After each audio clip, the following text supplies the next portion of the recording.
Welcome, welcome, welcome, welcome. I guess my tink is officially gone because it hasn't been back for weeks or days. I want to welcome everybody back. I'm trying to get this one in. This is the day portion of the leg project. My name is Amuna Yisrael. A very tired Amuna Yisrael. Can't wait for the Shabbat. Day of rest. It hasn't been back for weeks. Wait a minute. Or days. I want to welcome everybody back. I'm trying to get this one in. All right, I have to pull up the screen because last time I saw some messages, so I apologize. Um, I didn't see the messages until after I signed off because there's so many screens up while I'm reading. But definitely I saw your messages. Thank you so much for joining us. And yeah, let's go ahead and jump in this. It's still Women's History Month. We're on the 18th, um, and we are in the book Weevils in the Wheat. So I'm going to read a few passages, and then I'm going to have to get to cleaning here. But what was I going to say? Again, if you're listening, thank you all those who are listening to this on the replay. Um, if you have any questions or if you desire to read, again, hit me up under the video on social media. We could definitely allow that to happen. But what was yesterday? Yesterday we read our night book. Like we doubling up. So yesterday we read 30 days, 30 years a slave from bondage to freedom. And so today we're going to read in the day, Weevils in the Week. This is Mrs. Matilda Carter, born 1859. And I still haven't done my review. That you could tell I'm busy. I haven't done my review yet on the underground. Hopefully the next episode won't come before I review this episode. So definitely I'm gonna hopefully most I will, and probably like Sunday I'll be able to really sit down and meditate and be able to do that one. But she says, I was born January 1st, 1859 on the farm next to the Weaver's orphan home, up the road a few miles on the highway to Newport News. The place was called Lively Farms. After the war, I came to Hampton to live, and here I've been ever since. This is Miss Matilda Carter. My father's Marsa was John Tabb, and my mother's Marsa, he was named John Winder. All the slaves in this section was treated very nice. I remember only once where cruelty was shown. My sister Sally was a favorite of my mistress. She didn't have to work in the fields. She ain't had nothing to do except play with the children all day. But old Massa, he tried to make little sis work. So my mistress, she just hide her when she think Massa gonna get her. Massa got angry about this and sell poor little sis down south. Mother never did get over this act of selling her baby to them slave drivers down New Orleans. So you see favoritism, you see partiality, you see enslaved people comparing their plight to others and using that to determine whether or not their bondage was good or bad. I can remember lots of things about them days, child. Some folks say I don't, but I do. I can remember them well. Even though I was a little girl, should have been like 6 years in slavery, kind of. It says, most of the Negroes around here then was too dumb to notice anything. I can't. But I see plenty, and I'm members. This side of the river was called the Hampton side, and the Institute side was called Camp Hampton side. When this Hampton town was burned in August 1861, they moved all the colored people over to Hampton side in boats. Yes, they moved us all over, and the colored folks was living everywhere. They was living in the Tyler house and all the big houses. We stayed in the Dr. Woods hen house, present site called College Place. When the Yankees come, my father was working for Frank Lee in Newport News in a grain elevator.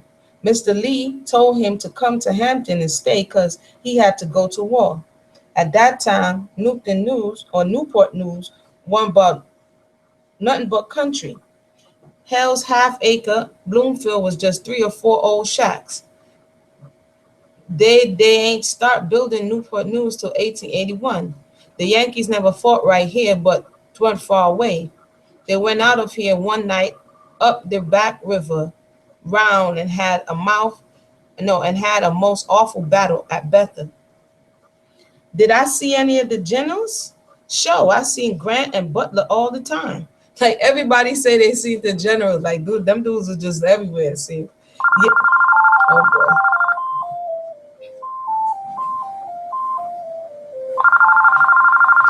Yes, I see Lincoln and shook hands with him. My mother, Ellen Winder, used to cook things and sell them in the camps.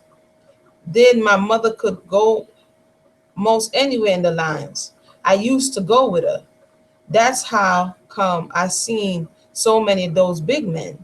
I remember very clearly when Richmond fell, and I can remember the battle of the Mamaroneck and the Monitor took place twixt here and Newport News. We was all standing on the shows watching. I remember my mother, she'll, she'll, she held me up in her arms so that I could see. 'Twas an awful noise them guns was making, and my mother said lots of men got killed.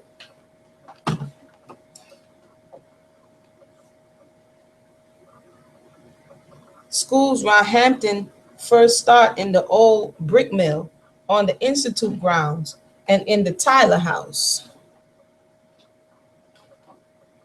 One moment, please. We left off at Tyler House. 1 second.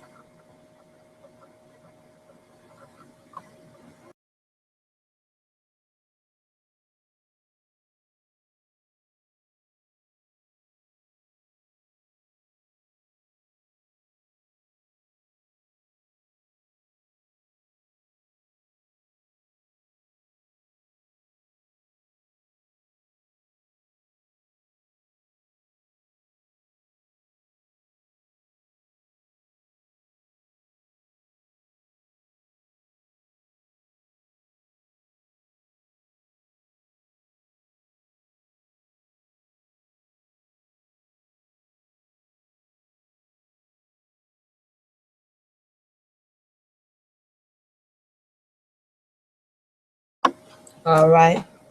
It says, next came the Butler Schoolhouse with Miss Main as the teacher. I went there, then I went to the Lincoln School, which was taught by Miss Guy. I started school when I was 5. My mother was always anxious to send me to school. She used to tell me to try to be like Miss Mary and Mistress's daughter and all the other respectable white folks. When Lincoln was shot, every house was whitewashed and had a black crepe hung over the door. All the yards was cleaned up. This was the official military mourning order. Then we lived on Broad Street, now called Wine Street.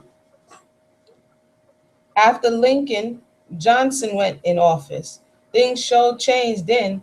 Johnson give the rebels land back to him and give all the privileges what they had before the war.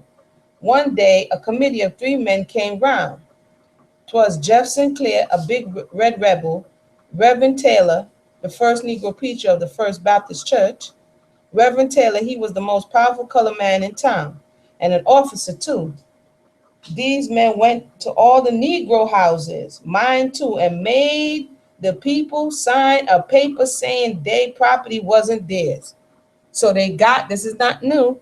The other day was a big debacle of one of these presidential candidates rallying up the Negro preachers because they know the Negroes like to listen to the preachers. So she's saying, in what, after Lincoln is shot and Johnson comes in office, it says, Jeff Sinclair, a big red rebel, and Reverend Taylor, the first Negro preacher of the First Baptist Church.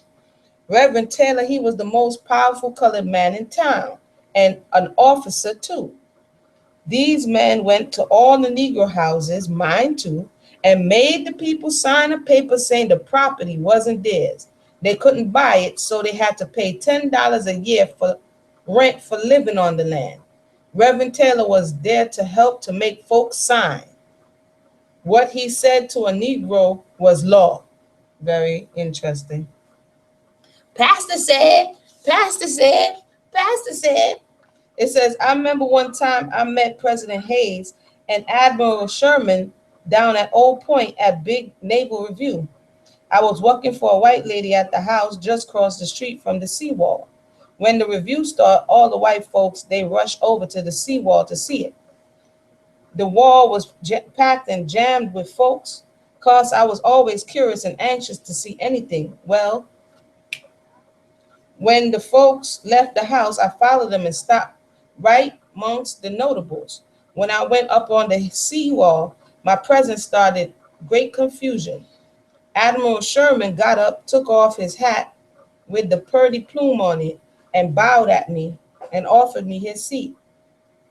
I stayed there and see the whole show. My mistress was dumbfounded when she found out. I didn't bother about going by the house after the review was over. 'Twas no need. I had seen all I wanted to see, and besides, I was afraid. Way after the war, I went to the Institute for a while, about 1874. Then I went to New York and stayed a long time. Finally, I got tired and come home. Things ain't like they used to be, she says. They've changed for the worse.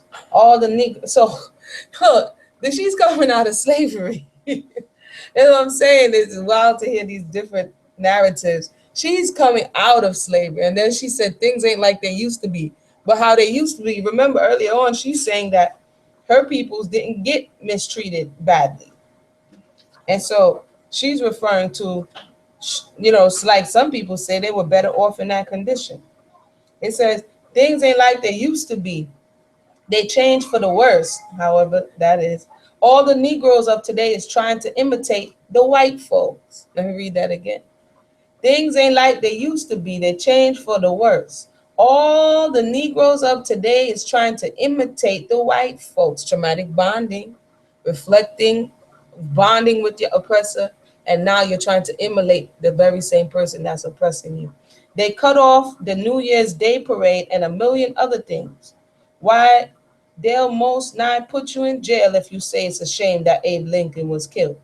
And they don't believe in Republican no more at all.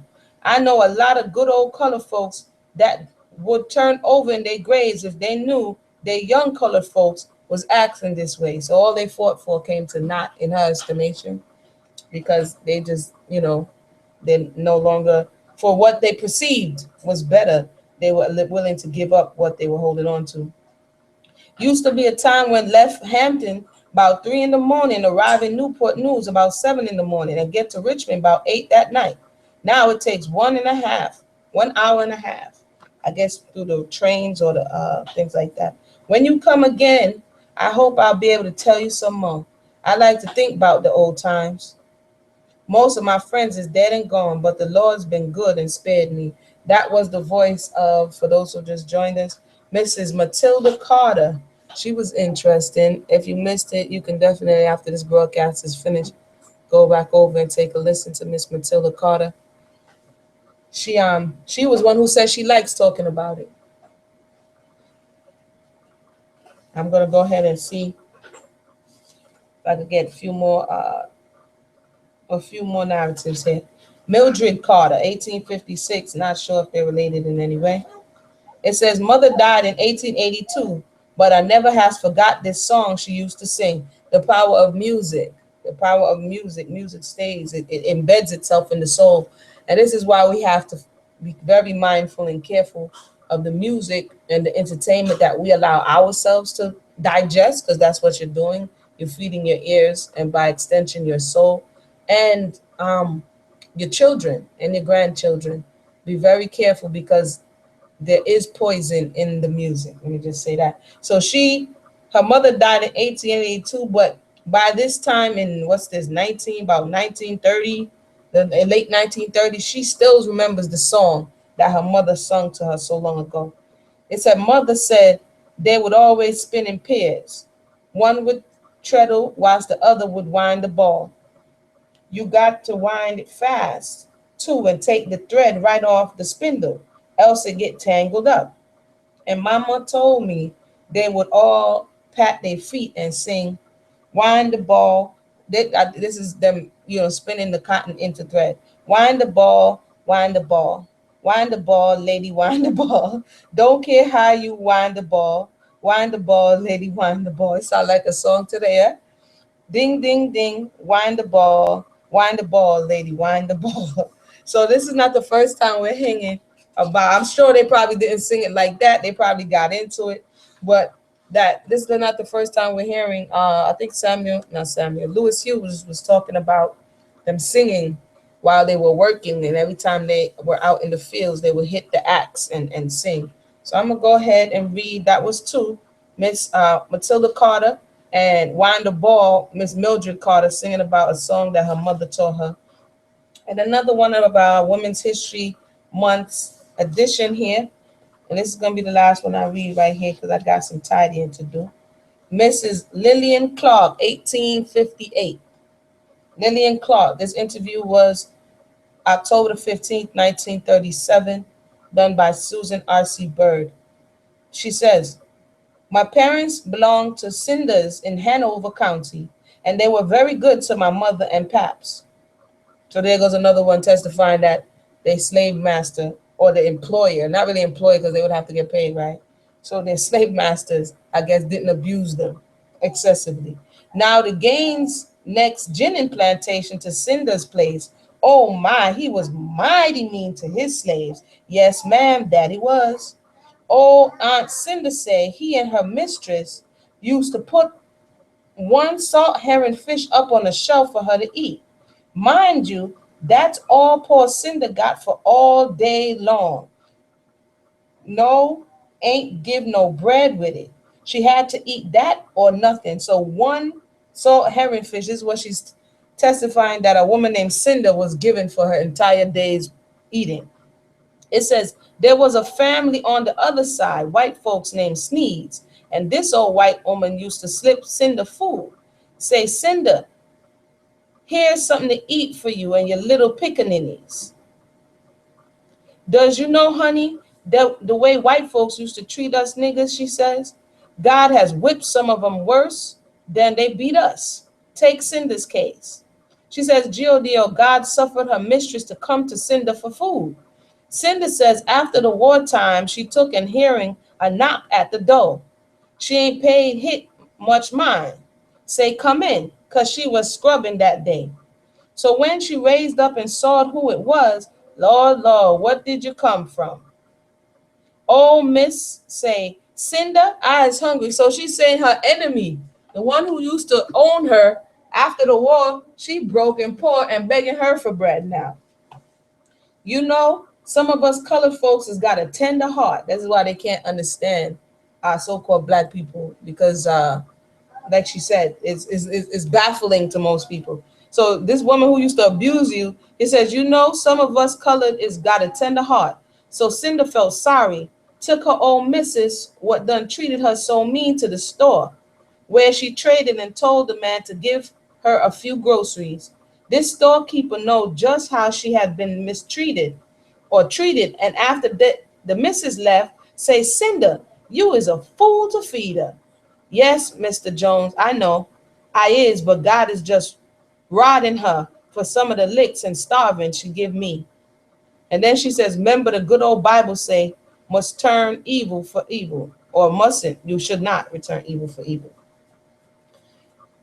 Remedies and cures, cough. So now this is some what's the word I'm looking for here? This she's gonna go into what they used to do for sickness. Cough, rat's vein herb. And at first when I read it, I'm like rat's vein, but it wasn't a real rats. That's the name of it. Rat's vein herb and heart leaf or crowfoot leaf. Leaf grows in shape of heart. Most people call it crowfoot. Comfrey is hard to get. Use burdock leaf if you can't get it. Well, now put wild cherry bark on hoehound. Put a handful of each ingredient in 2 or 3 gallons of water. Let boil down to 1 quart. Put in 1 pound of brown sugar, half a pint of gin, bottle to preserve. She giving you her medicine cabinet. Take wine glass full 3 times a day. This cures the vilest kind of cold, cough, or cold. Then she say, if you got a stomach ache, flag root, sometimes called hit chamomile. hits a herb, just a chew a good little piece, and that pain is gone. So we're learning that the enslaved did get sick, and there were certain things that they had to do or that they were accustomed to doing. Backache. She says worm seed, pull leaves and seed and make a tea like you do table tea and drink a cup. Ain't near doctor's medicine ever beat it, especially for women whose backs need to be strong. Yeah, because they out there working in the field too. It says, oh yes, it's good for men too, because all on us pretty nigh has a little stitchy pain in backs if it ain't till you gets old. See, you young ones ought to keep your back strong. When I was a young gal, I ain't never had no trouble with my back, 'cause mother give me this stuff. Fever, pneumonia. Get tansy leaves, wrap your whole body next to flesh, from head to foot, and I bet you the next morning that fever done broke. I used this when I had three in my house down with the disease or the flu. Them leaves dry and parches and takes fever out of your body. Cause you pee it till it's all the fever is gone. Swelling. So she must have been somebody who greetings, Sister Angel. Welcome, welcome. She must have been somebody who you go to if something was going on with you. She says swelling, use tansy water. Put 1 tablespoon of vinegar, 1 tablespoon common salt, 1 tablespoon Epsom salt in warm bath parts that's swollen, and it's a good cure. Then she says liniment. And this is Miss Lillian Clark. Miss Lillian Clark is breaking it down. Break an egg, break end of egg, pour contents in bowl or bottle, fill same egg shell with vinegar, empty in what egg is. Now fill shell again with turpentine. Take all three things, shake well, put it in 1 teaspoon of aromatic spirits of ammonia. My goodness, that sounds crazy. Shaking, mixing well, use as liniment. That nerve and bone liniment ain't nothing in this world, but this what I'm telling you. She says cold, urine own. Yes, it's fine. Put a little honey in it. Let it be milk warm and drink a good draught. About that's cold gone the next morning. I tried it. Yeah, all these remedies I know is good because I done tried them out. Did she just say for them to drink their urine? That's another story. Pain inside. Heat you a brick. Pour urine, I mean pee. Knows nothing tall about urine as you call it, miss. Well, now after you pour pee, then pour turpentine over the same hot brick. Wrap brick in flannel and bind to a side or lay on it. This here just steams the pain out. Very interesting for a pain in the side. She say, heat a brick and pee on it, and then take it and put it on your side. That's very, very interesting. That was medicine woman, Mrs. Lillian Clark. She says she knows about it because she done tried it herself. So that's our Women's History dedication or reading for today. We read about three of them. Mildred, yeah, we read about three. Very, very interesting. Lillian Clark and Mrs. Lillian Clark as well. Carter, Matilda Carter, Mildred Carter, and Lillian Clark. So I hope that you learned something. I'm not sure if you're gonna go out and do the peeing on the brick thing, but we're gonna pick up at Miss Ann E. Crawford when we reconvene. So I want to thank everybody for their patience. Like I said, I saw the movie. We did the breakdown. What was that last week? Um, but I didn't get to do my feedback as yet. But I'm gonna most I willing be able to do that coming up soon. So once again, this is the Left Project. My name is Imuna Yisrael. Thank you for joining me. You're welcome, Sister Angel. I had to get it in, and now I'm about to go change gears again and finish up some other things I have to do. So once again, everybody have Sister Angel said no, she's not peeing on the brick anytime soon. Some of this stuff, like some of this stuff, like I said, once we learn it, we say certain things. I was at a bookstore one time and an elder came in. He was like, if you don't have a can opener, this is how you can open a can. And then never in my imagination would I imagined. And he showed us, took it on the concrete, flipped the can over, rubbed off the seal, and literally just popped it off, no problem. So, some of these things that we're hearing, it may not be feasible at this time, but hey, you might need to put it in your medicine cabinet for just in case. So, once again, like I said, it's a beautiful thing. I pray everybody have a blessed evening. All right, shalom.